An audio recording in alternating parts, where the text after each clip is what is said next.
It's Talkaoke. What's your name? Elena. Elena. Cece. Cece. Hi, I'm Kate. That's Rick. That's Will. I'd love a cappuccino. Cappuccino, 1 sugar. 2 sugars. It's kind of a 2 sugar day today, isn't it? It's a little bit chilly.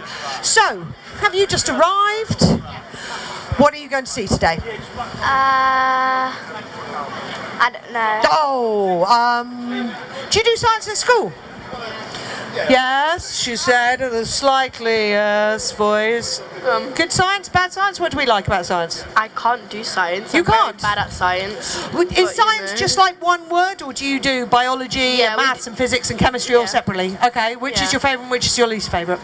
Biology is my favourite. Okay, and what do you like about it? And maths is my least favourite. Yeah, I'm not great at maths either. Yeah. Biology, what interests you about biology? I'm not sure. I just like it. Have you done some good experiments recently? Not really. Not really? No. Done any good experiments recently? Yes. What? I opened a sheep's heart. No, really? You what? So you cut into it yourself? Yeah. Did you? Well, our teachers did. Okay, and you were there up close looking at it? Yeah. Wow, that must have been fascinating. What did you see when you looked inside? Blood vessels. Yeah. Well, once, this is another story, but once when I went to my uncle's Can you hold farm, that a second? there was a dead sheep in the back of his van, and there was like the intestines, and there was the body, and there was like the poop and stuff inside it. That's what happens inside bodies, isn't it? What had happened to the sheep? Just died. Sheep do just die sometimes. We're going to make sausages. Sheep sausages. That's an unusual one. I wonder if there are any of those on sale here today. No, lamb. Lamb sausages. Yeah. No, good. Excellent. So, hello. What's your name? Ben. Ben? Yeah. Hi. Come and sit down. Come and sit down. Come and talk to us. Hello. Come and sit down. Right. So, what are you here to see today? What are you excited about? Why have you come today? Why are you here today? Because we saw some maybe like an advertisement. We saw actually, I am most interested in virtual reality about biology. Virtual reality. Okay, very good. So virtual reality about biology. So is that using virtual reality in medicine? By medicine, to see the structure of protein. Okay. Yeah, it's very interesting. I think. Very good. So you're going to go and find some of that out today? I've got to ask because I think, younger generation is using virtual reality as like a game, and the older generation are using it whether that's military or medical sort of applications. But do we really think if you're wearing one of those headsets that it can actually help somebody prepare for what it's like in a real life situation? I'm throwing it out. I don't know. Do you think it could be used for training? What sort of training might be used for? Maybe like a surgeon practicing. If a surgeon their whole life has practiced on virtual reality a lot with a patient and what's going to happen, would you then feel comfortable letting that person operate on you? No. It's not a real person, it's just a game. It's not. So, but what happens if the virtual reality is so lifelike? So they're using actual film of inside bodies?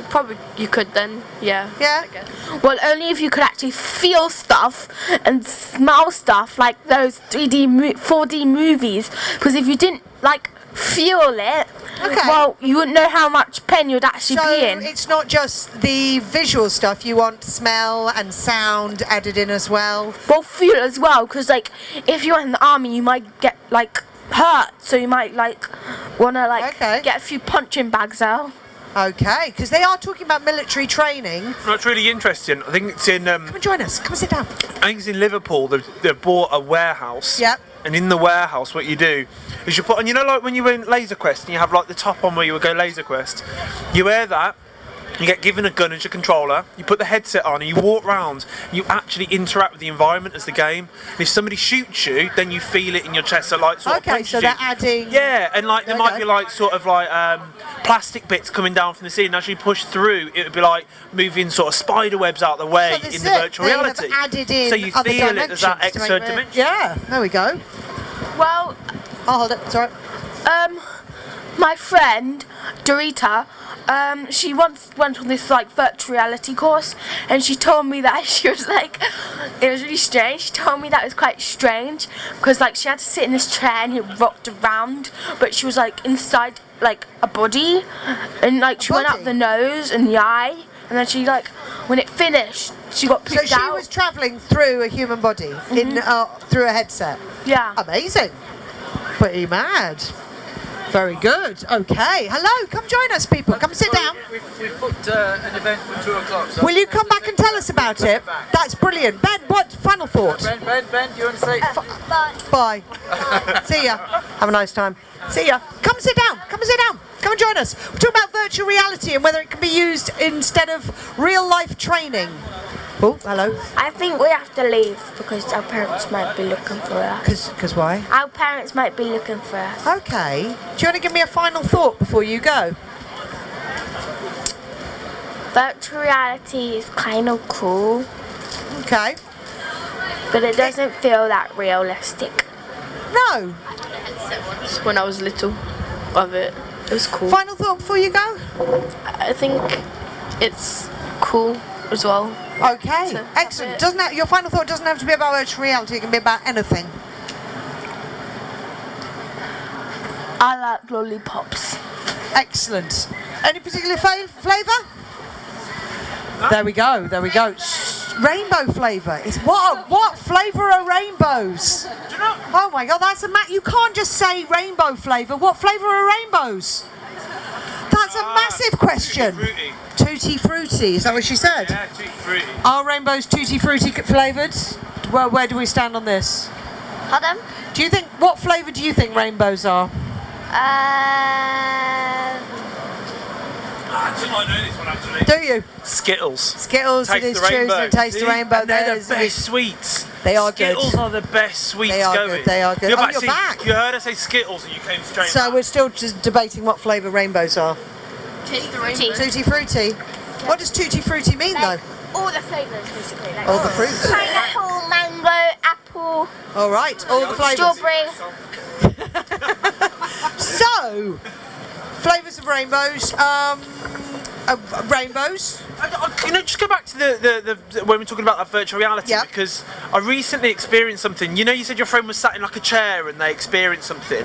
I was in Berlin and you got to sit in a wheelchair and experience what it was like to go in certain environments in a wheelchair and how hard it was to push the Oh right, chair. to explain what being in a chair was. And Okay. to make you empathise, obviously, with people that are wheelchair That's bound. really interesting. And I thought, why haven't we done more of that? You know, is there more virtual reality we can do to experience what life is like for other people? That's a very interesting one. So yeah, you could, in theory, sort of like experience what it's like to be deaf or blind Yeah.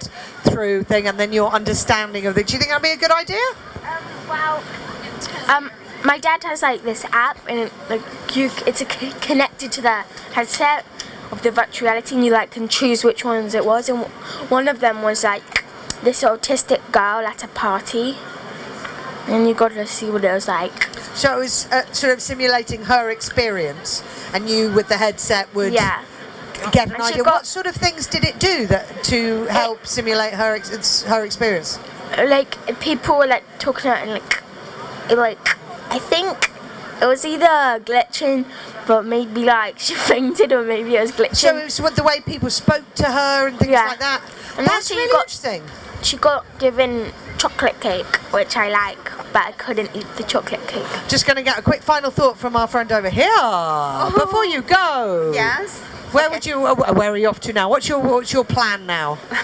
Okay. I just want to have lunch, and I continue my, You're my hungry. touring. Yeah, You're a little bit hungry. Yeah. Okay. But today, a very interesting part is how to differentiate the mosquito, the female and the male. It's my first time to know this knowledge, because the female eat the people's blood, but So the female ones carry malaria, don't they? yes. Okay. Yeah, but the male mosquitoes just have. This is important information. Yeah. Will you come and tell us how to tell the difference between a male and female mosquito afterwards? Yeah.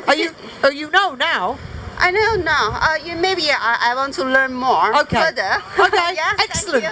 Come and tell us. Malaria, biggest killer on the planet. Really important. Yes. Still the biggest killer on the Yeah. planet, Kills. malaria. Yeah. It's not cancerous. And by the way, are you filming us? Yep. But it's just going on the screen, there, isn't it? Yep. Right. Where were we before? Talking about, you were saying about you. Okay, yes. Yeah. No, really interesting because you could see what it was like to experience if you had autism. do you know what? It's not even. It wouldn't. It's even like I'd really like to know what it'd be like to walk into a room as a man. Or to walk into a room as a blonde, say. Do you know, because people respond to you in different ways, depending on how you look, what you're wearing, whether you're male or female, what your accent's like. I'd really like to see what... There was a performance artist that did an exhibit in London years ago where they got loads of parents and they built what it was like, the world would look like for children. So they would put them on like a treadmill and get them to hold these two model hands and feel how many steps it would take for a kid to walk, so they could feel what it was like to be a child again. I thought it'd be really interesting to see what it's like to be like a kid again. Or, you know, would you guys like to see what it'd be like to be like 80 years old, for example? Would you like to experience But that... Be dead, but...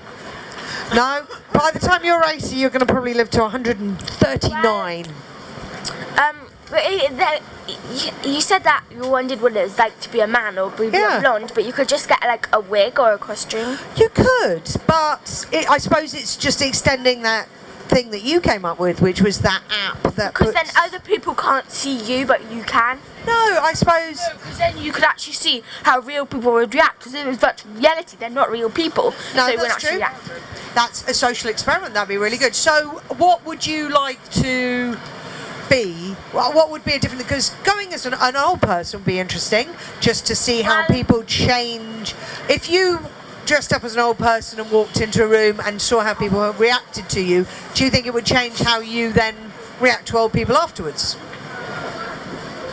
Well, I was trying to make like this virtual reality film, well, kind of, and I was filming because I have this cat and I was following her, but I was doing the camera down low to her eyes, and then I watched it and it was kind of like cool. So I always wondered what it would like to be a cat. Okay, because there are those cameras that you can put on cats, can't you, and then see where they've been and what they've been doing, that thing. So, okay, but dressing you up as a cat, because your suggestion was to do it in real life rather than virtual reality, so that you actually see how people actually react to you.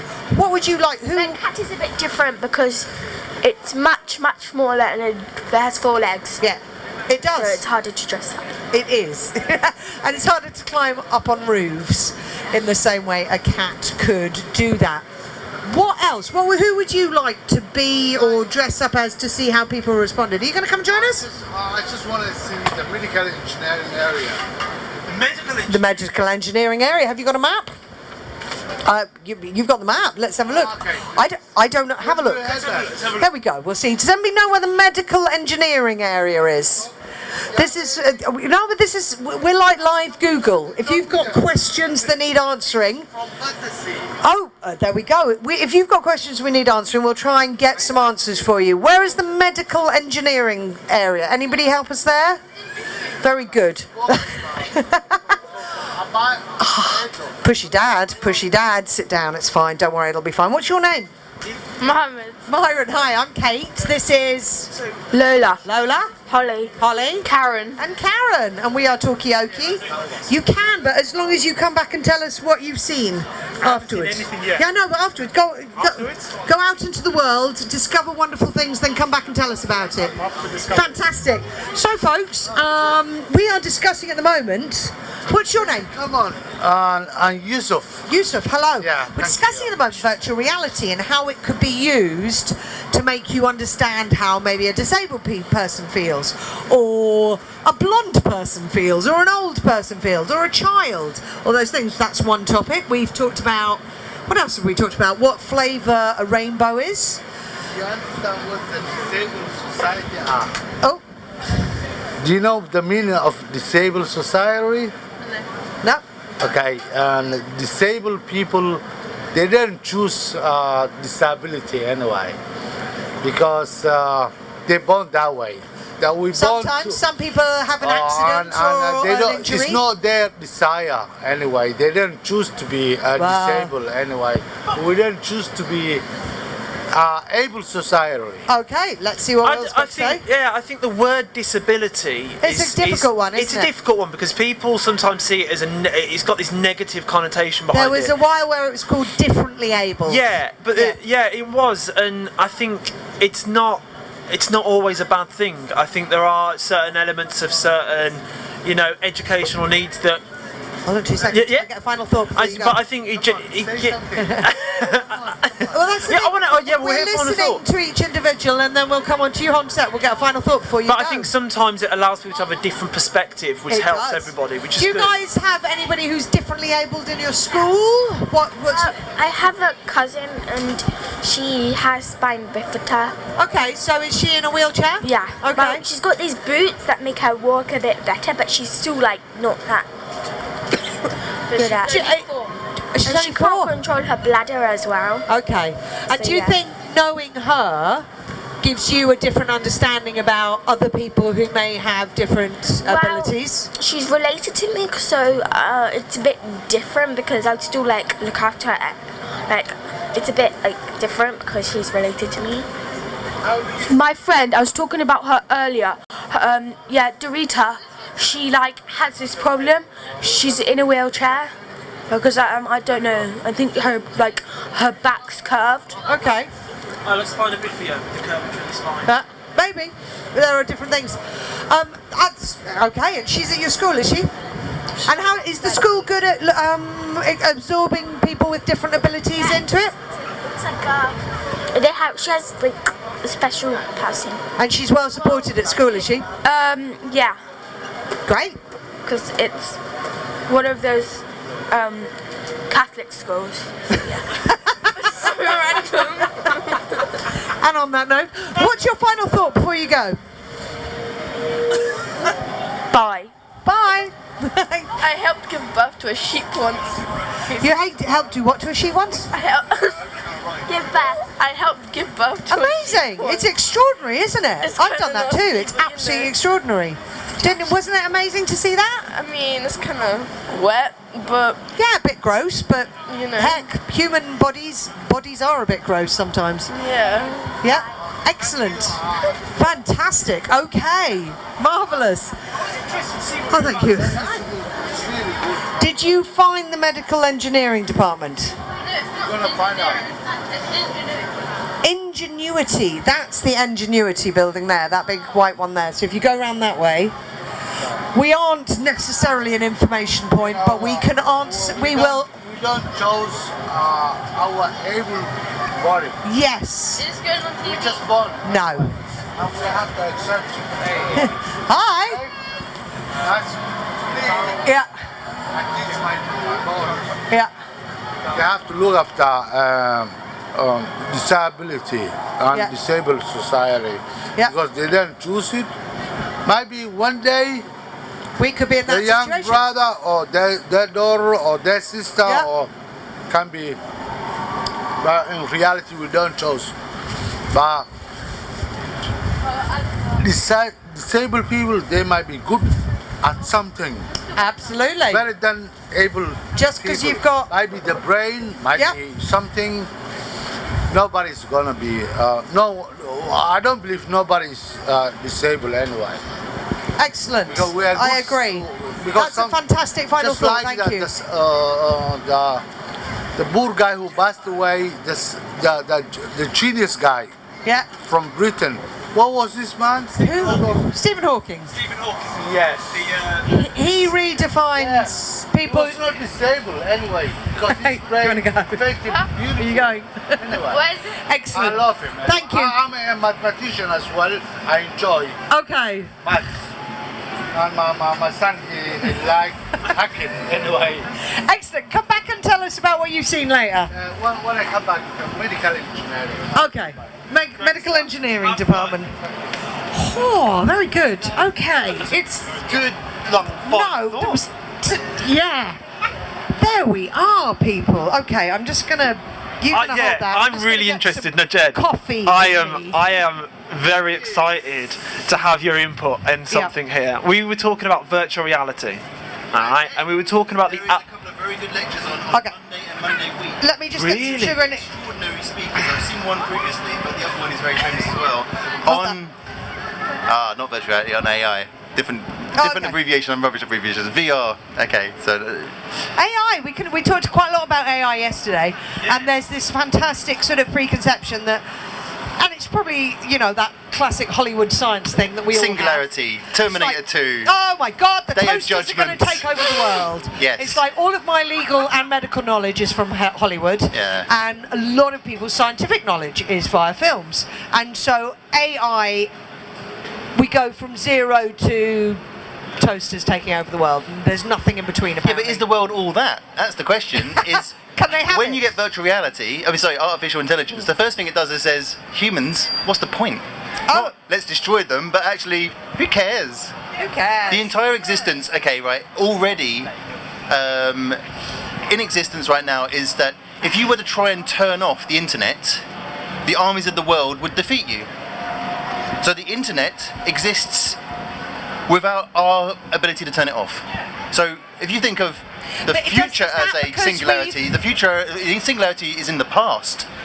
And artificial intelligence don't give a monkeys about us. We are entirely egotistical to think that they would actually turn on us because we don't count. We don't matter. We're like immaterial instantly. Yeah, I think the issue is that Hollywood really demonises technology in this day and age. I think a lot of the time we live in a bit of a fear state at the moment, and I think the issue is that like when you talk about that, a lot of people go, oh, it's Skynet, oh, you can't shut it down, they're going to get us. And but it's not, you don't. I don't think we need to fear technology, we just need to understand it. I think that's the thing. I think there's brilliant applications for it, and I think fear sometimes holds us back from what we could achieve. I do have to say, recently, Internet of Things, the fridges were used to take down someone like Amazon, or someone hacked into the Internet of Things, which is all those fridges that are internet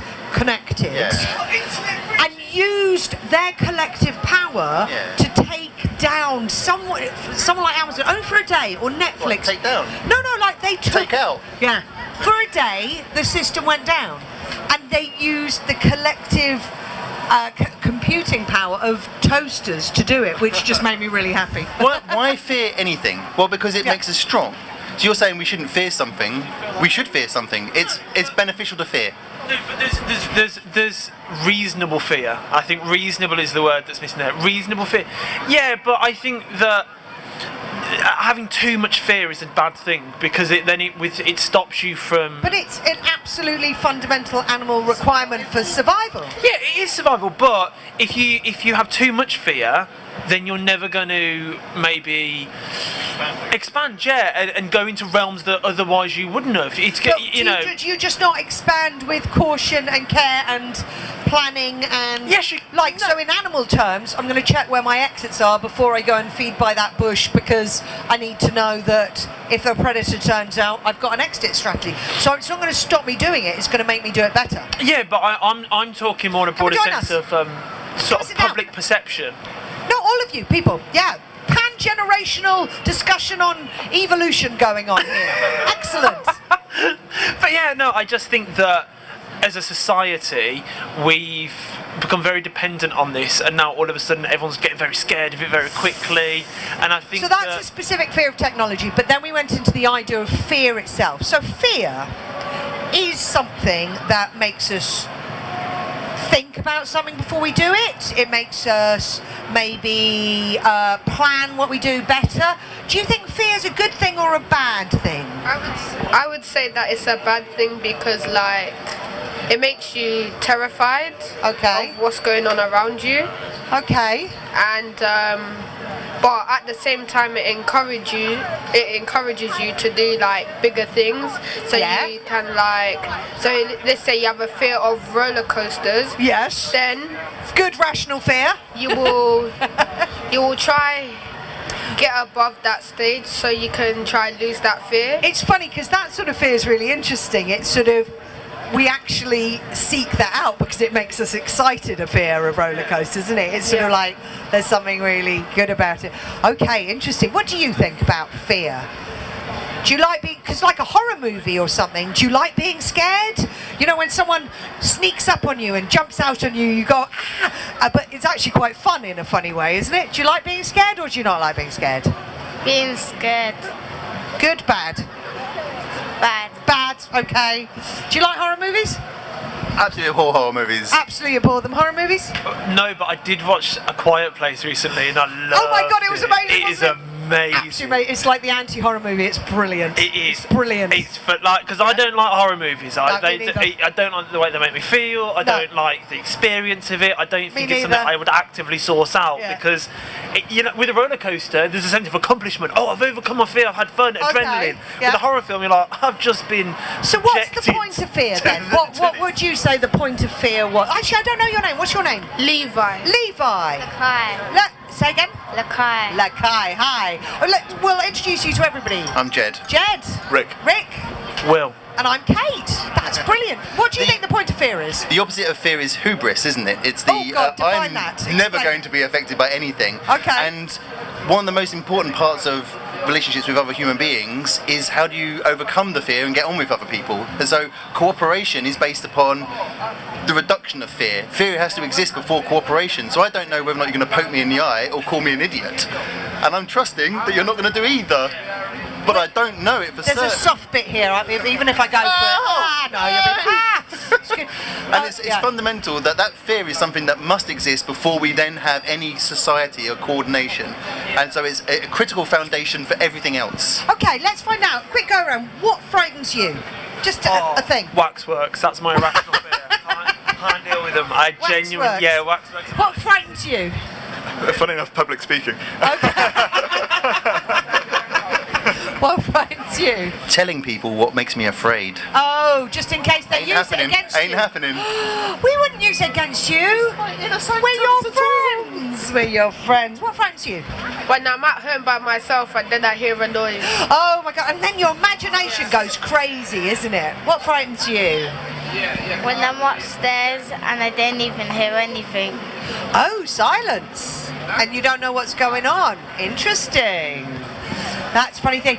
There's this weird thing that, so I was talking to someone recently about crime. And actually, we worked out in our conversation that crime does not affect us on a daily basis. But fear of crime does. And it's that weird thing where the brain kind of like trips you up and makes you, like then, you're upstairs, you hear a noise, it's your brain going, what could it be? What's the worst thing you could imagine? No, let's not go there. Sorry. That's why horror films work, because our brains fill in the gaps, don't they? You hear a noise and you imagine the worst. I like horror films, Do you? especially B-movie horror films. So Okay, I really like bad those. ones. Yeah, well, no, I mean, so bad they're good kind of thing. I like Yeah, those. okay. Yeah. Yeah, No, when that's funny. That's different. There's a bit of horror and gore in there as well. Yeah. I don't like being terrified. No, I think fear on a whole. I completely see your point. I think it's really good, and for a survival instinct. I think what my problem with it is when it's manipulated for stuff like political gain. Yes. You know. Yes. And no, it's No. terrible because you're misinformed. Like I think We've if got it's some- used to misinform people and fear them, you know, use fear as a Why? tool to get into vote. He thinks manipulation of people for of fear for politics. Why is that good? I can get you to all do something that I want you to do by using fear. But if I used love or persuasion, it would be less effective. So if I tried to persuade you that there's a fear or there's a fire going on, rather than warning you that there's a fire going on, or holding your hand and saying follow me because we can care get for you each somewhere other, there's a safe, fire yeah. going on, which one is going to get you more likely to safety? It's fear. I know. And so using fear as a tool of communication is a basic purpose of communication. No, but- Watch out, predator is our first message to each other. In our very fundamental basics of everything, I don't you think wanna agree with you. our modern dialogue should be all about love and caring for each other. No, it's fundamentally about watching each other's back. And if a politician says, I'll watch your back, you're going, right, I'm voting for you. Yeah, but I think the problem is it depends what that intention you had there is a fire coming, you should Yeah. be scared. So that is Yeah. a good use of fear, all right? That You're saying that taxation is less scary than fire. No, what I'm saying is to say, to use examples, but to fearmonger people for negative reasons, for their own political gain, that's not aiding them. That is aiding me. You're saying I'm watching your back. That was the definition. For politicians that are doing it to help major corporations or to benefit, or to benefit other societies, and then people who suffer politically for repression, for example. And so coordination for our own protection against an oppressor is okay, but being an oppressor and using those who are oppressed as a means of coordinating our society, we can be as wide a range of people as possible, but everyone outside of our group are different from us, is a low way of politics. But basic Machiavellian philosophy or theory of politics is that it works. It works. If you're saying that things that work are wrong, well, okay, but I like things that work. Okay, we're not saying that it's wrong. We're just questioning. Well, about it. Well, exactly.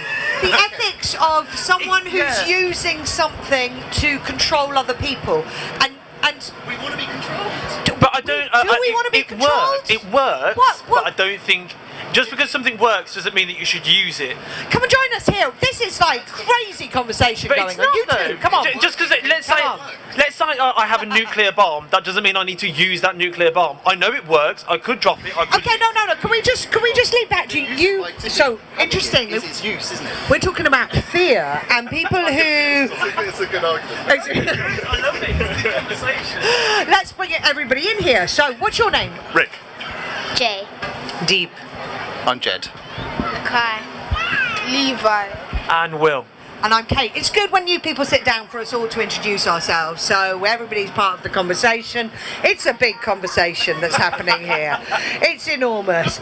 Talking about fear, which is a natural animal state. Some of us like fear, like going on roller coasters or watching horror movies. But Chet here has a theory that how people are manipulated using fear being a very, very powerful tool. The most powerful tool because it's a fundamental evolutionary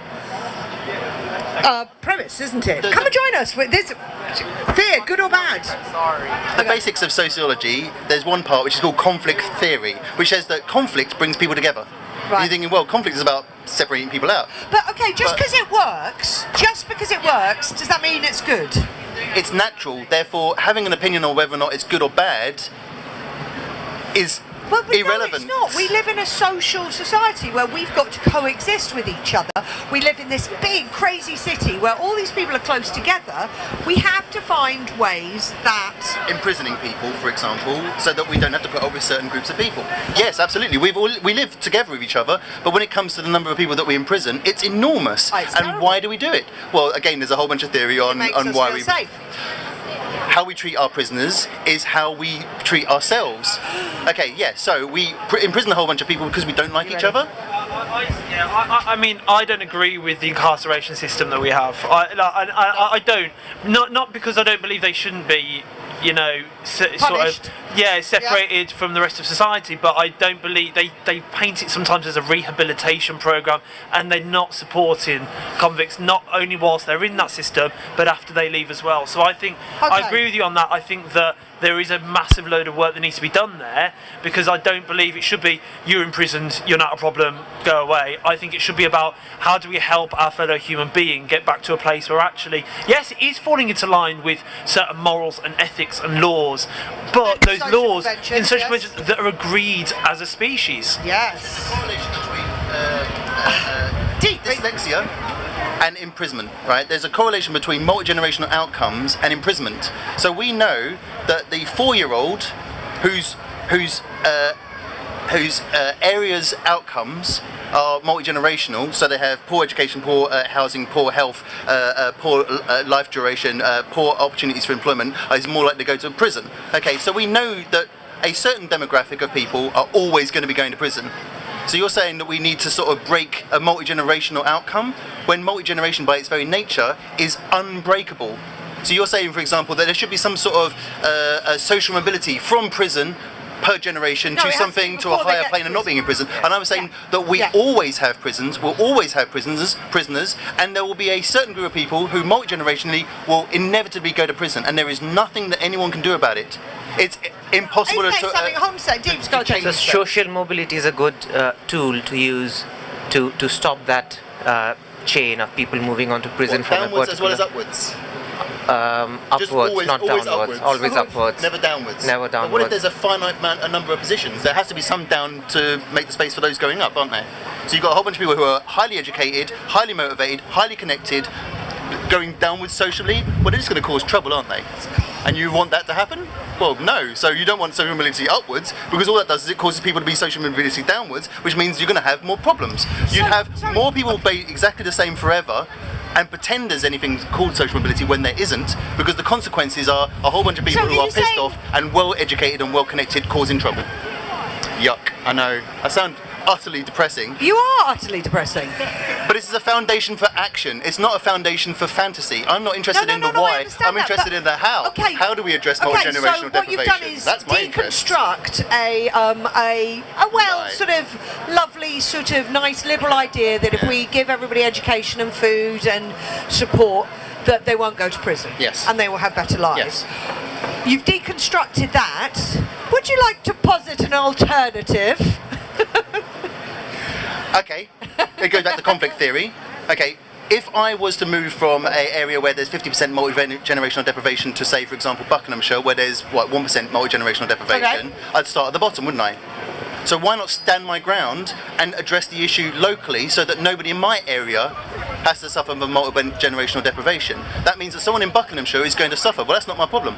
And then it's back to conflict theory, is you draw your group and you raise them up at the expense of other groups. And there's no such thing as like we all get better. It's like one has to go down for us to go up. And it's us who are at the bottom, and therefore somebody else has to suffer so that we can succeed. Smaller Go on, Hackney.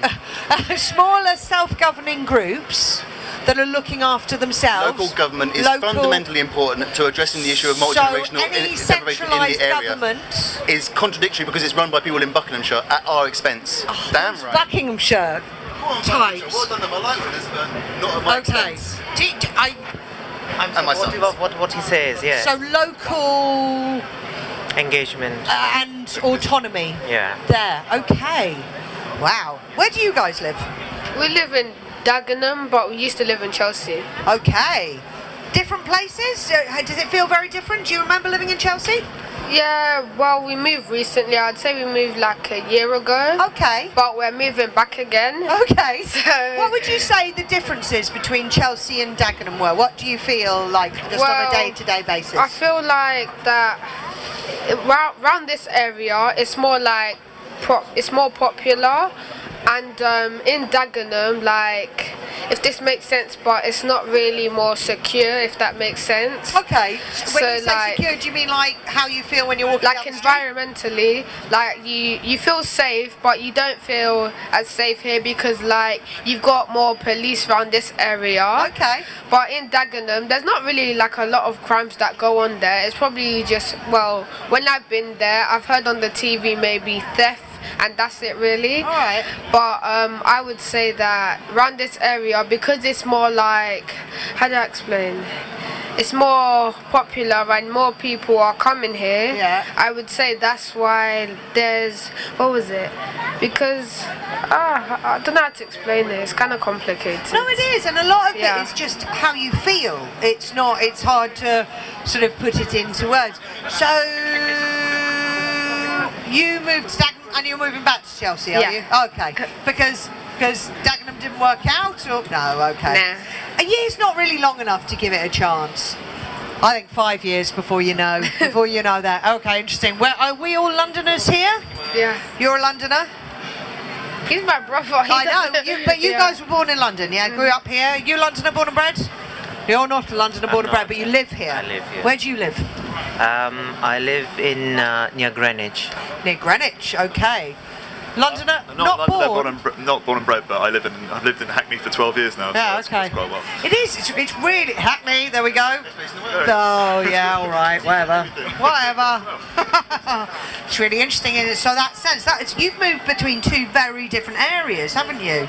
Okay, so look, we've got lots of topics going on. You take us all over the shop, which is quite a thing. What do we want to talk about? Do we want to keep on talking about different places in London? Sorry, I didn't ask you where you lived. I assumed you lived with your dad. Yeah? or have you moved out? We're gonna. I live in London. Yeah. I mean Greenwich. But I'm moving to Surbiton in 13th of May. The 13th of May. Wow, big move. And yeah. So new school. Yeah, we're gonna get a grammar school. Okay. Great, good stuff, good stuff. Hi, it's you again. Yay. Hi, how are you? Good. This is one of our friends from yesterday, come back to visit us again. Yeah. So let's do a round of names, just to introduce everybody. Dabman. Dabman, Levi. Levi, Lakai. Zakai, I'm Jed. still Jed, Deep. Deep, Jay. Jay. Rick. Rick, I'm Kate. Hello, do come and join us and sit down. We are about to either carry on with an old topic or maybe start a new topic. This is Talkaoke. It is the mobile pop-up talk show. Mum, come and sit down too. We need voices from every generation here. And hello, what are your names? Adam. Adam and Rayon. Rayon. Hello, I'm Kate. These are the people. We can talk about anything you want to talk about. Do you remember what were some of the things we talked about yesterday? There was We talked about the apocalypse, meat. Apocalypse? The apocalypse. The apocalypse. I still got So it I right. imagined like metal lips, and I thought it was some robot out there. The apocalypse. And robots taking over the world and destroying it. The AI thing. And something where only what I saw, and you had this really tall guy sitting over here. Yeah. And they were talking about something about Google. I'm not sure. Google. Okay, so we talked about all sorts of things yesterday. Religion versus science, free speech, all sorts of things. Today we've been talking about fear. We've been talking about fear. Yeah, no, it was really interesting whether it's useful, whether it's bad. But we can talk about any of these things, or we could start a completely new topic. You get to decide. What would you like to talk about? Is there a subject anybody would like to bring up? Yeah, okay. Games taking over the world. Who's taking over the world? Games. Games. Games taking over the world. We did have a little chat about virtual reality earlier on and how that can be used in like military applications or science application. So virtual reality, is that a sort of interesting? What do you mean by games taking over the world? Where everyone's sitting at home, like playing on their PS4s. Yeah. Oh, okay. So like nobody leaves the house anymore. They're on their PS4s, and what are they doing? Are they like collectively Rotting there. setting off guns, or are they organising governments from their PS4s? Yeah, that'd be pretty nice. I'm like, okay, I want to be a PM. Okay, so Prime Minister via a PlayStation. Do you think this is possible? Okay. No, that it might be possible. Do you think but you could probably do wouldn't that? be very handy if somebody hacked into the server. Then Yeah. you might have a criminal. He becomes PM, and he's like, okay, guys, I'm the PM, and now I'm gonna say overalls are banished from this world. Overalls, Well. like all-in-ones. Are we talking about here? Mm-hmm. Overalls. Overalls. What did you say? It was banned. I said criminals. They Criminals. hack into Sorry, I thought you meant like boiler suits are going to be banned, and I think they're very useful. So I was just getting a bit worried about that. So, okay, so say you're a prime minister working with the PS4 in your house. Do you think it's possible for you to run a government without actually talking to someone face to face? Do you think we can all do it in separate rooms? You could do it, but there are some This is your things subject. about like security. Like Okay. if you have like I said earlier, if you have a criminal, he hacks into the server. Yeah. Okay. So Yeah. basic cybersecurity. But what about this thing that we're in separate places? So you and I aren't, because like this is pretty you good, could isn't it? be- We're you could be talking in- face to face now. Yeah. If you're all on separate computers somewhere, is that good, or do you know? What is does it matter if we don't see each other face to face, or is that That's- okay? Kinda bad, cause like you need to talk with another human to Okay. keep mentally in order. Okay, to stay what some sane. people say. What do you think about that? Is that true, or can you do it all via computers? You could, but it wouldn't be much fun. So face to face is important, is it? Yeah. Okay. What do you think you get out of face to face that you don't get out of computer? Final thought before you go. I think that's a reality. That's a possibility that artificial intelligence taking over the world unless we control them Okay. beforehand. All right. That's actually what Stephen Hawking said in one of his theories. Okay, Stephen. He just like dropped some bombs and then left, didn't he? No. Okay, thank you. Final thought? I think games are pretty good. But Yeah. Sometimes you can get a little bit bored of them. Okay. So mix it up. Not all games. Yeah. A little bit of human interaction too. Good thing. Excellent. Good luck with the move, people. Thank you so much. So, okay, we were saying bye. Bit of face-to-face good. So, do we want to carry on with this? What do you think about that? Do you play video games? Play games, but I would say there's this addictive game. It's called Fortnite. Yeah. Fortnite. It's been on the news, but they're saying how it's becoming too addictive. So people will be like people will be spending hours and hours on there. Right. And but at the same time, you need to like take a break from the device. Mix it up at the same time. So mix it up like a schedule. Okay. So because what's the rule in your house? How many hours are you allowed to play? Can only in my house we play for maybe 2 hours and then take a break. Okay. Because like there needs to be like a certain time limit. You don't want to like spend the whole day on the computer because you need to like go outside, get fresh air and all of that. That sunshine is quite important. And about the game, the reason why like it's been on the news is because it's had like over 55 million users. Yeah. It's been on ITV News this morning. Yeah. Oh, really? Today? So it's like hot off the press. So I watched it. Yeah. And they were saying how the game's for free, but kids can like buy stuff with real money on the game. Oh, okay. So you start off for free, and then in order to carry on playing, you have to. Yeah, and like some kids, they will buy stuff online without permission, and then that's like the problem about it, and that's why I think it's been on the news. So the way the game is designed makes you want to buy more things. Yeah. Right. Oh, what you got to say about that?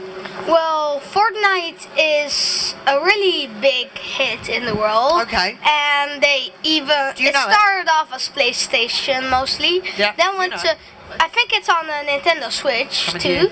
And but now they put it on the phone. Oh, so everybody can do it everywhere. Literally, you can walk and you're playing, and then suddenly you meet somebody else who's playing, and you're battling face to face, and you're like, hey, are you that guy that what? No. Damn it! I'm just going to ask an adult quickly because he plays it as well. Oh God, I'm an adult. Yes, I didn't realise Yeah, that. I know. Sorry about that. Okay, right. I do a lot of board games and card games and computer games, and I've worked out that there is a bigger game, and that game is like to win for real, and you don't just get like tokens and credits and like, you know. Do you mean like in the real world? The real game. And I kid you not, right? It's a pretty straightforward thing to win at, because there's virtually no competition. It's like you think, oh, it's difficult to win on these games because it is kind of hard because people are playing them and they're pretty good and they spend way too much time playing them and they're hard to beat. The real game, hardly anyone's playing it particularly that well. You can absolutely crush. So sorry, which real game is this? What are we talking about? The real game. Okay, right. So the government in the UK spends about £680 billion a year, and that's about 50% of all the money that's being spent each year.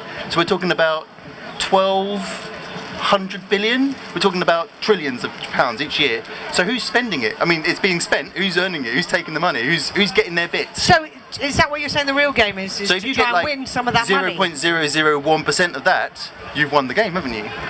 If you get 0.2% of that, you're winning the game even more. But that money they're spending is our money. It's taxation money. It's brought in, but the private sector spends 50%, the government spends 50% of all the money that's spent. So are you selling anything? Or more importantly, are you making the money off the back of it? Or, more importantly, are you actually holding that budget yourself? Are you the person spending? And I used to know the man who was the chief secretary to the Treasury, whose entire annual budget was that £680 billion But you're saying each that year. the only He's game... a winner. Oh, I want his job. But the only game out there is to make money. The only real game. To affect outcomes requires... so to affect outcomes, to make things happen in the world... Requires... Capital, money. Capital. Yes. Wow, okay, so you're saying to play the game of life out there. Game of life, 'cause that's That's a real board game, yeah. I call it the game. You've got to have money. And he's saying, so to win at the game of life, they don't know that game, it's something, you have to have money. It's a board game. It is a board game, I know, but we're just using it as a yeah, okay. Sorry, Will, did you, let's go to Will very I quickly. was just going to ask, if they brought out Fortnite, the board game, would you play it? Yeah. So what? It's impossible. It's impossible. Because I've played Fortnite as well, so I know what it's like. I but don't know what it is. It's like a first person. Well, it's not even first person, is it? It's like a shooting. Yeah, it's like a sort of, yeah. So you get More people and guns. yeah. And like everybody comes up from just flying. Final thought before you go. Games are good, but don't spend too much time. Games are good, but don't spend too much time doing them. Is that the rule? Yeah, okay. Little bit of everything. Mix it up. Bit of football, bit of sunshine, all of that. Excellent. This is the message. Games are good, but don't play them all the time, Jeb. 100%. Final thought from you. Come and sit down. Come and join us. Most games are actually play them enough a bit boring, unfortunately. Yeah, except one, which is the real game. the real game, the game of life. Not that game. This game. Not that one. That's actually quite boring, isn't it? That one is kind of boring. That That boring. rubbish, isn't You're like literally it's just kind of looking. Buy a car. But like I just want to say, Fortnite is not the normal Hunger Games game because let's just say Fortnite is freaky because you sometimes have 100 people. Yeah. 80 to. So you're playing online with lots of other people at the same You're playing time. with so many people, and you're like, I call grenade suddenly, and literally Tell the me map about is Fortnite in a so second, hold on a sec. big. You don't meet anybody for like the whole time, Okay. and suddenly you meet somebody and you're dead. Okay. Tell me about Fortnite. What so you saying, good or bad? I'm saying really bad because Okay. initially it started as a movie. Yeah. It's called Battle Royale. It's a Japanese movie. Battle Royale. Royale. So they're on this island. Yeah. And this is basically the concept of all these Battle Royale games. Okay. They're littered. You're dropped out of a plane. Or not in the movie or not, but like they're stranded. And Kind you're of a survival thing. Yeah, and Right. it's like Last Man Left Standing. There's the world is Okay, littered. so you are against everybody. Yeah. And you only win if everybody else is dead. Yes, Okay. but you can have a team, right? But personally, I think Fortnite is a bit bad because there was this game that started as H1Z1. Okay. And that was not really good. And then PUBG came out. Now PUBG is really good, right? Compared to Fortnite, Fortnite is just a cartoon. Okay. PUBG, it's the same. It came out before. Okay. And it's the same concept. So why are you saying that Fortnite is bad? Right. I think personally it's a smaller map. Okay, so you're actually just going into the nitty-gritty of this game in itself. Come and join us, people. This is like a really in-depth conversation. That's an opinion. That's an opinion, exactly. I know, but this is a table where people can say whatever they want. So what you're saying is that there's a game that does the same sort of thing, but you think it does it better. Yeah, and Okay. also it has vehicles compared to Fortnite. Okay. No, it's fine. It's all good. PUBG came out first, and then Fortnite kind of took the idea and technically made it better. Is what the thing is. Why Fortnite. So what we're doing is getting in here to the nitty-gritty of game versus game. I've played neither, but it's just my opinion. I just want to say, so you meant I agree because Battle Royale was, but that's a very it's an action-packed, but it was a very graphic, very adult content-heavy film. Right. And so they then it was very shocking, but and they brought it down and cartoonised this Yeah. game. Does that mean that just because you've made something cartoony, that's now acceptable for children? If it's cartoony, it doesn't mean it's acceptable. Sorry. Like if I can cartoon someone killing someone, right? That you can even animate blood and all that, right? It's still not suitable. It's like me animating, I don't know, some kind of terror attack. It's still really bad. Which is like okay, so cartoonising something doesn't make it doesn't childish. take away the violence or okay. You still have guns, you still have bullets, the point is you try to kill someone. Okay, I've got a question here, but let's come to you, Devon. So at the beginning of the game, you have a film. So is that like a 1 hour film or is that like 2 minutes? Hello. Yep. Is that like a 2 minute film or is that like I don't know. 3 hours? I have never played any of these games. Like I'm at still the on beginning of Fortnite, Tetris. you're You're looking at the board, aren't you? It's really, it's a bit hard. I'm asking you, not her. So, yeah. You, there you go. not her. Not you, not her.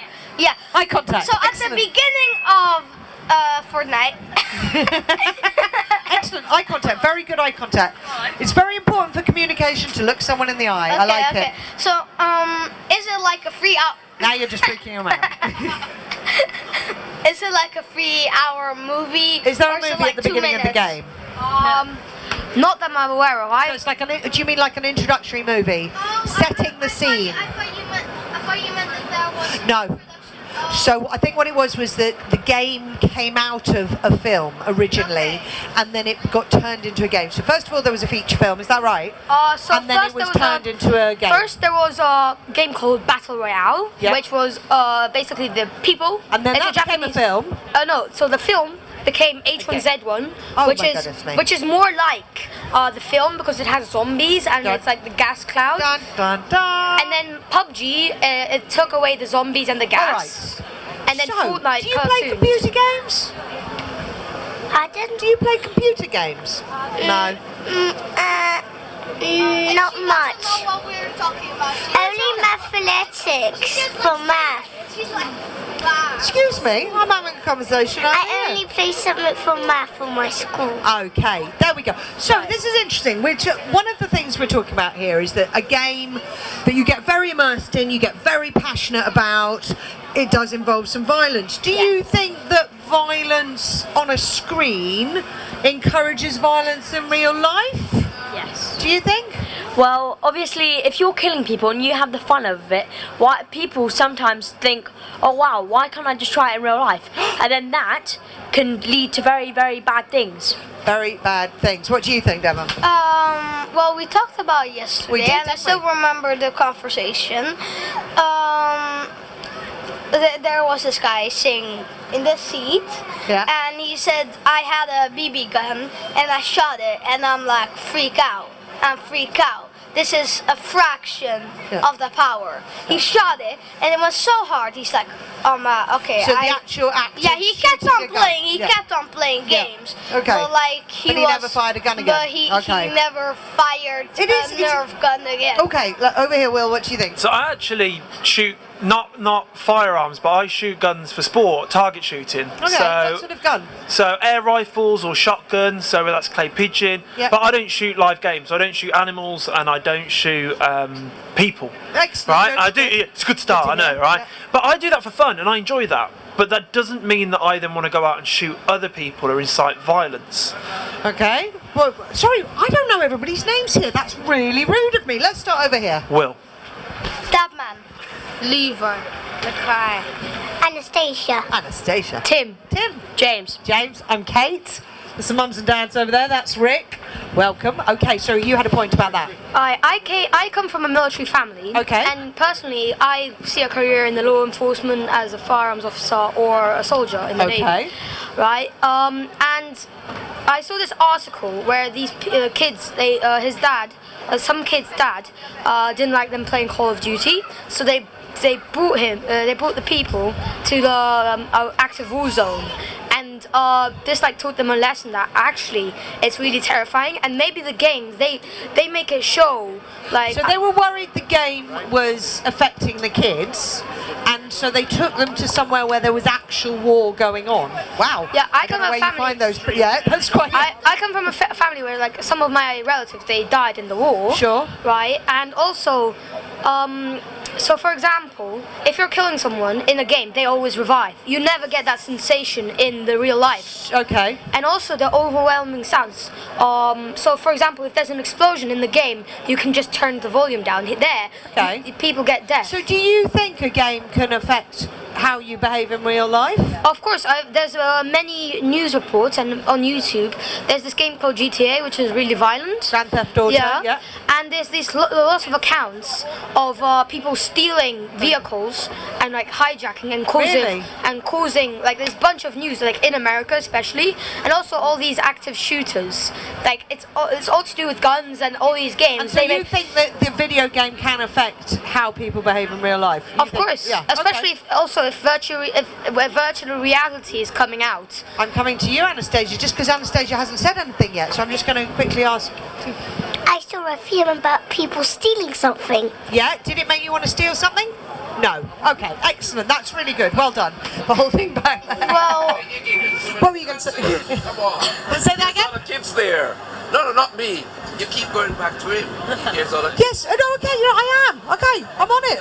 Yeah. I'm observing that every time. Come and join us if you want. No, I'm just observing.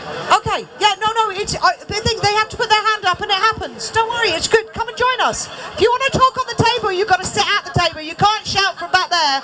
Come and join us. Go for it, Levi. Back to GTA. Like, you know how they would set an age limit to get the game? Yeah. I would say that there's not like a point of doing that, because you can buy redeem codes from a store and then you can use the codes online and put money onto your account. Okay. So then you can buy it from there, and it hasn't like got like a age limit for the redeem code. Right. So people will be like making. So those age limits aren't well controlled. So like they need like more security for it. Okay. Because you've got like people at the age of 11, 10 playing games like Call of Duty, GTA, right, and all of those. And another thing is, you know, like games like Call of Duty, especially the one World War II. Do you think that that's like taking the mick or gone a bit too far, because it brings back stuff that actually happened from the World War? Okay. And like it has the death. Aren't all of Call of Duty based on real military actions? Yeah, it's based on like real events, but in a game full of animations. Right. So like, what would you say about that? So what your question is about the one that's based on World War One? Yeah. And your that was like very graphic. So okay. Yeah. And what? Sorry, say your question again. What would your opinion be of that game? Do you think that it should be out, or it shouldn't? That's a really big question. So who's got a thought on that one? Do you know about this game he's talking about? Yes, it's Call of Duty World War II. Yeah. And it's basically you are an American soldier, and you're landing. It's a D-Day mission, and you have to invade France. And it stops when you. The game ends when you're already like reaching Berlin, or like you finish the France campaign. You're moving on to Germany. So what do you think about Levi's question? Is that if it's based on real recent events, is that good or bad? Well, my friend, he's like very old, and he has it, and he showed me a bit of it. Yeah. And at the end, like the American soldier's friend gets captured, and he gets to go to a concentration camp, and they actually go and like they liberate lots of concentration camps, and it shows, it's basically teaching teenagers history and what actually happened, how bad this is, and like maybe it can make them attend like more. Like as a Sea Cadet, I was on a parade, and there we had to stand like for World War One and World War Two. We had to remember them, and like as remembering what happened and how horrific it was, it makes you think how much people sacrificed. It's actually really good at teaching people today about fairly recent history. Okay, we'll come back to you in a second, Levi. Some games, like we'll go here first. some games, there's story missions that you can actually learn from them. So it's like so there is a value to it. Okay, what do you think? Right, I agree on all of that, but if you think about it, you know how in some games, right, you can team up online, right? For instance, let's just go back to Fortnite for a bit. Sometimes people team up and there's a chat, so they can chat together and then they can get into friends on Xbox or whatever they're playing on, right? And they can say, oh, come over to my house, blah, blah, blah, this day, and then it can end out really, really bad. So I'm thinking that if there are hard like missions and people join together, this can result into deaths. Oh, okay. So that's to do with online communication, and that can happen on any. It doesn't have to be games, doesn't it? Yes. So that's about people not being cautious about how you talk to people you don't know on the internet. Yes. Is that right? Yeah. That's a really important point. Excellent. I'm going to come to you, Anastasia. My cousin has that game. Your cousin plays which game? Fortnite? No, that game that he said. Call of Duty? No, when he asks, when he plays with other people and they ask him to come to his house. Okay, yes, all right. So got to be careful about talking to people you don't know. At his school. Okay, he plays at the school. All right, excellent. I'm going to go to Dadman now. Levi. there's a series that I don't watch, but there was this article about it, and it was like about murdering, and there was this part, and the series is called Black Mirror. Yes. Do you know it? I know of it, yes. There's this what do you call it? I'm not sure who did, but like these soldiers, yes, they get this chip in their mind, right, which makes them, well, they're meant to kill like other people. Yep. And instead of people, they see these kind of vampire bugs. So Right. they're thinking they think they're saving the world, and they're like, but literally they're shooting families with children. Okay, so that is. Do you think that was the idea? There was that the soldiers had been given a chip to make them better soldiers, and then something went wrong with the chip, and it ended up them playing like a video game in real life. Brilliant! Come and join us. Yeah, great. Is that what? No, I'm not sure. I haven't watched. I don't watch it. Okay. But like, they said these soldiers, they got given this chip in their mind, and literally they see things. They see things. They do not see. But that is someone manipulating them. Is someone making them see things? Someone's trying to control them. Somebody. Those soldiers. They think they're saving the world from this kind of alien race. I don't know. Oh, I know exactly what he's talking about. Black Mirror. I've read about it actually. So what it is that they've used like something called immersive virtual reality, and was it where they had those like kids that were actually like playing a video game, where they thought they were killing aliens like with a drone. I think, I'm not sure. I know. I've read about what he's talking about. Actually. Interesting. But this is interesting. Yeah. Can I just say, very exciting. You're from the aeronautical department. Yes, indeed. Oh my God. All right, we are on video games at the moment. I just want to go back to Levi very quickly. Do you think did you hear the answer there? And how did you think? What do you think about that? Is actually we're talking about Call of Duty, World War II version. Dumbman, final thought before you go? I'll be back. Okay, you'll be back. You never leave, do you? Brilliant. We'll see you in a bit. We were talking about Call of Duty, the World War II version, and Levi was wondering whether it was a positive or a negative thing using a recent, a relatively recent war as a thing. And sorry, Tim, is it? Yeah, Tim was saying he actually thought it was really valuable to teach history. Yeah. What did you think about that answer? Did that sort of... At the same time, I agree with him, but I don't, because if you think about it, World War I and II, it was a really big thing. Yeah. But then to put it into a game as if you were there. Yeah. So do you think it's the gaming bit? It just doesn't feel respectful? Yeah, that's what I mean. It doesn't feel like respectful. Okay, interesting. Yeah, come and sit down, both of you. Great, come and join us. Because it was a really long-term thing. Yeah, and, there was a massive impact. Big impact on the world. So games could only. We got some new people. Let's get some names. Yeah. Will. Let's do it soon. Hi, Yan Lee. You call me Yan for short. Yan. It's easier. Yeah. Rio. Hi. William. Levi. Lakai. Anastasia. Tim. James. Hi, you're back. Hi, Jay. I'm Kate. That's Rick over there. So, one of the subjects on the table at the moment is whether games based on real life, like wars, whether that's respectful or not. That's a very interesting one. So you've got a theory? So, I've got an experience. So, the GCSE exams, you guys are quite far away from them at the moment, I hope, right? And we had a history exam basically on World War I and World War II, I believe. And there was a game, if you remember, one called Call of Duty World at War. It was the first one actually. Right. And it actually covered like what happened, like let's say in the Sea of Japan in the World of War, in the World War, for example. And actually, what I'd done before my exam is that I spent about a couple of days, obviously not the day before the exam, playing the game, the whole campaign mode again. Yeah. Actually, like you've got to replace the people's true identities of these alter egos, like. They call Fidel Castro like something else entirely. Okay, so...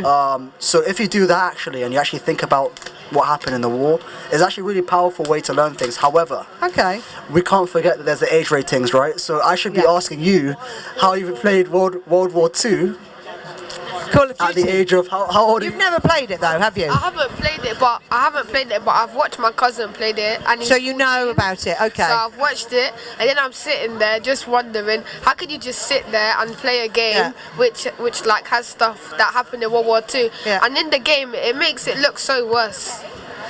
It makes it look worse? Yeah. Because, what do you mean worse? Because it's just how you just have them screaming when they die, and then you just have like, so at one part there was a part when there was like this plane and it dropped bombs like into the woods, and there was like the American soldiers running through, and then bits of like wood. You shouldn't have seen any of this. This is terrible. See, this is the thing. You were talking before about age ratings, weren't you? And whether it's okay to see things. At what point do you go, I'm not allowed to see this, it's the wrong age for me, I must walk away? Never? No. So it's a difficult one, isn't it? Anastasia, what were you going to say? At my school we learned about Annie Frank and I watched the movie. Okay, Anne and I Frank. was scared. Okay. Because I saw World War One. No, that's really interesting. So Anne Frank was someone who had a really, really horrible because I was experience. learning about in my school. Yeah, no, it's very useful. But do you think the movie was useful at explaining to you about that bit of history? Because you felt some emotions, and do you think you understand the history a bit better because you? Yes. Okay, interesting. That's a really good example. But it spooked Thank you. me, and I had nightmares. Oh no! Well, do you know what? We were talking about fear early on, and it's an interesting thing. Fear. It can teach you things, but it can also be a bit disturbing, can't it? Tim, what are you going to say? Right, I really strongly agree with. Sorry, I forgot your name. Yeah, I really strongly agree with him because since like you know. On which point? Sorry. On the point that like it you can learn. teach. You can teach, you right? Can learn, okay. I already said this before, but like you know, it of course it can't. You can't like put like how much families like if someone died and like you know how what massive impact the actual but like if you're learning history and you want to know these key points and like all these sieges and all of that and like how like all the like machinery, all the things they use, this actually can be really useful because you can actually like because the people who make these games they actually study what they did, so they take the actual weapons they use, they see how they reload, they see what all the campaigns, they see all they did. So that's what Anastasia's saying as well, is that you can actually, if you see these things happen, you can feel it a bit better. I'm going to go to I've forgotten your name. James, and then back to you, Levi. And right. then you Okay. will. So like we've been talking about how games can benefit in teaching you, but some games can teach you, but at the same time they can show you some very, very bad things. Yeah, because you've got a bit of negativity. You're worried that games will actually affect people. Sorry, you're there. Are you all right? Okay. Right. Yes, of course. So, in your opinion, right, as someone who has that view, what do you think about age ratings? Do you think that we should allow you to play games? How old are you at the moment? I'm doing 13. You're 13, okay. Should I allow you to play as a parent? I'm not a parent right now. If God you were. forbid. If I was. Right? Should I allow you to play games that are rated 18? Okay. Definitely not. I personally think that some parents aren't just strict. Some people, I know, I have a couple of friends that at 8 years old, right, they let them play GTA, which is really, really bad. So even if we were talking before, you were saying that the age limits on different ones can be got round if you've got a token or a redeem voucher. So whose job is it to stop a kid? Because you all said you're not going to stop yourselves, are you? You're going to do it. Whose job is it to put that in place? I'm going to go to Levi, then you two afterwards, okay? Well, the parents can try and stop the child from playing those type of games, but then the child might disobey the parent by going to the shop, like I said, to buy like a maybe going round it. Yeah, to buy maybe a £10, £20. So how do we stop this? How do we make it okay? Because these games exist. Maybe there could be like a way for maybe the parents to like put a pin on those games which are on that certain age limit which the child hasn't reached yet. Okay. So like it could be a So password. all the devices need a code on them to stop them. Okay, interesting. Let's go to Anastasia. When my cousin was playing that game, his mother wanted to stop him. Yeah.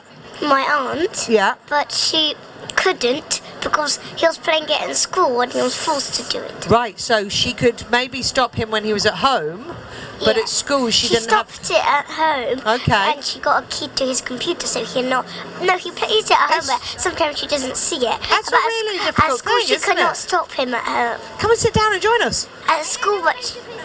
You're supposed to sit down and chat to some people. All of you, adults as well. This is a pan-generational thing. We need opinions because we're talking actually right now, we're talking about examples where kids are watching video games that are probably outside their age limit and all the difficult ways, because this lot agree that they shouldn't watch games that are too old for them, but they're also presenting all the different ways of getting around parental controls.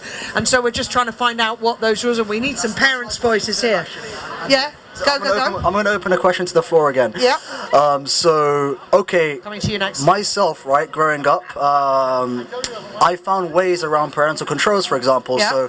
So, my mum wasn't well versed of computers, and let's say we had AOL dial-up connection. You guys won't even know what I'm talking about. I hope you don't know what I'm talking about. Right, and I knew exactly all her passwords to parental controls because I was able to just watch her put them in or something. Yeah. So, as you guys who know probably ways around parental controls, your parents probably have passwords to the PlayStation Store, for example, that you probably know by now, right, with their card details stored on it. How do you think we can create a way for your parents to actually have absolute control over... what are the ideas here? This is a great idea. I'm going to go to Tim first. Right, I'm answering two questions because you asked the question who should stop us. Yeah. Even the police are controlling why adults doing drugs, right? So there might be a department which is it's actually illegal for the shop to sell 18-year-olds, and the police actually have to deal with it. Okay, so actual legal controls. Actually, if you put a ban, most shops, they're not going to sell. Of course, if they see a kid rolling up, they're not going to sell. Okay, but that's face to face in a shop. What about online? They don't know how old you are. But he said, sorry, I forgot your name. Levi. He already said you can buy the thing, right? The shopkeeper can say "Oi, why are you buying this?" And they're like, "Oh, I want to buy this game. Why don't you buy it here on the disc?" Right. Which can be also, and also how you can counter. Maybe you can actually take away the PlayStation, so the children actually have to go and ask for the PlayStation. Okay. And then the parents can remove see the device. And also because they would be much scared because it takes a long time to quit an application and go to the one that's suitable. So if they see a parent walking, they're straight away going to think. But if the parent sees it's already a loading screen, they're going to know that they already quit an application. So they're going to. Okay, hold on 2 seconds because we're about to lose our new friend here. Have you got something you'd like to add to this? What do you mean? Oh, I wanted to say, if you're about to go, I wanted to see if you wanted to say anything about this discussion before you went. Do you know Mummy's and Daddy's passwords? I only know my mum's and dad's password for their phone and iPad. Oh, phone and iPad, there you go. This is really interesting. Forget them. So, this hopefully will be a conclusion. I want you guys to explore maybe the advantages and disadvantages of this solution. Do you think that it would be beneficial if your parents had biometric information on these things? So, for example, if your mum had to use an iris scanner to confirm whether or not you could play GTA prior to you actually playing, or maybe even using their fingerprint.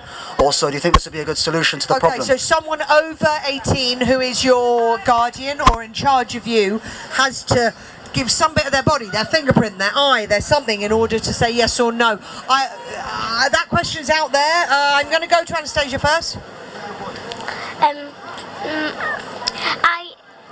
I got my passport, and then one of my friends watched me do it, and I still had it, and all of my friends started to know my password in my iPad, so I had to change it 2 times. Okay, excellent. All right, you have an answer. Let's go to Levi. About the thing of the parents having a code, the biometric I would say maybe that is a good thing to do. But then again, if you do that, what if maybe, let's say, the child might have another access or another device to get rid of that code, because they can easily just make another account. So there's always a hack round there's always another way. There's always another way. Okay, we're going to get these answers, and then in a second, Jan's going to show us something. I see that iPhone 10. That's probably going to be a Face ID. That iPhone 10. That's probably going to be Face ID. Me and my friend kind of cheated it. We took a picture, right? We printed a picture, right? And then the phone actually unlocked of the person, right? So with a fingerprint, there might be some way to hack it, right? So here, like using Face ID, is not entirely. You can't entirely trust it. I don't think we should actually use it. Maybe a password is safer. And also, when the parents are asleep, you know, you can quickly put the scanner under their finger. Well, like in the movies where they cut off someone's hand to use the fingerprint. Yeah. Coming to you in a second. Right, okay, so you know how you said that you can't control. You know how you said that you can't control who plays what games unless you take the PlayStation away or whatever they're playing on. Actually, there is a way. Yeah. So basically, there's a thing that you can install in your Xbox. It's through Microsoft, right? And you, a parent, right, can ban websites. So for instance, they can ban. So they can block GTA, or if you're playing a game that they know that you're playing and they don't want you to play it, you can block it. And also on that you can. It allows you to have an amount of time to play it. So if, for instance, your parents go out, right? Yeah. So some children just take the advantage of it and start playing a lot. So that's the thing, is that what we were saying before is there is always a way around the tech in some way. Apart from that. Jan? This is where I teach you guys a few things about the facial recognition technology on the Apple devices. Okay. So basically, what Apple have to some extent cracked the problem. So the phone, suppose that I'm asleep and I'm not paying attention, it won't unlock, right? Now, what they actually try to do is that Apple... Well, because your eyes are closed, or...? Because your eyes are closed, you have to actually pay attention. So if it's actually just looking at me like that, the phone won't unlock to some extent. What was the thing about, you said a photograph won't it? Yes. Okay, let's see. Okay, so now that comes on to the exact technology on Apple devices, right? So what they're doing at the moment is that... I'm sorry. You think that what's happening potentially is that Apple are just taking a photo of your face and trying to recognize, okay, is this person the same as the photo that we have on file? That's not actually the answer. What they do is that they use the scanner on the front to create a mathematical model of your face. So imagine it portrays some sort of light signal onto your face and it actually builds up a geometrical model of your face as opposed to actually being a picture. So I don't know how... I really am interested now to see how you guys unlocked. We don't know how you did that. A phone with a picture. Very good. I'm going to go to Jay quickly because he hasn't said anything yet. What would you like to say? So basically, it's about games because lots of people in my school started talking about Fortnite, and no child in our school is 12 plus. Okay. It's because it only goes up to year 3. And so nobody should be allowed to play it? Yeah. But some people play it and they keep talking about it. Okay. So the teacher checked what Fortnite was, and then they sent a text message to our mums saying that so they're trying to get the parents involved. Yeah, but some parents, they're letting some people still play it. So there we go. So there is a big thing about parent. Hi there. We are in the middle of. We're just going to quickly, because lots of people want to talk about this. What's your name, quickly? My name is Danny. Okay, we're going to come to you. Have a listen to what we're talking about. We'll come to you in a second. About the Apple ID, the 1, 2, 3. The face scan thing. Yeah. Let's say, what if you have maybe twins? Maybe would that still unlock the iPhone, or will it? It does. So identical twins. We're going to go straight to him because he's got a direct answer. This is the major difficulty of the technology, right? So what it's doing is it's creating a map of your face, a geometrical model. If someone is exactly geometrically the same as you, right? Let's say there's someone who looks exactly the same as me, they have the exact same curves and features, it will unlock the phone, yes. But then it comes to a problem of statistical likelihood. How likely is it for you guys to find someone who looks exactly like you? You have to... Right? Now, and also a matter of fact, relevant to the problem we're discussing, how possible is it for your mum to have an identical twin who will be in the same house, who will have more leniency on you playing GTA? That's the question I ask you guys. Okay, people, everybody stand up. We're going to just run on the spot for a second to get warm. Come on, it's really cold, isn't it? Okay. Well, I mean, your body's all going to need to heat up by Okay, we're just going to run on the spot for a second. I've got really cold, so I'm going to swap over with my friend Will here. Super stuff. Don't worry, we are going to keep this going, alright? Really loads of people have turned up and it's a great conversation. Keep going, right? keep going. I'm going. So yeah, because it is really cold, isn't it? Oh my God, it's so cold. But we've got interesting points. Now, lots of people had hands up a second ago. I think what we'll do in a second, we'll take this point here. I'm going to give you a big favour. Levi's going. Oh, Levi's going. Final thought, Levi. Hope all of you carry on a good discussion and bye. That's it. Thank you very much. Absolutely brilliant.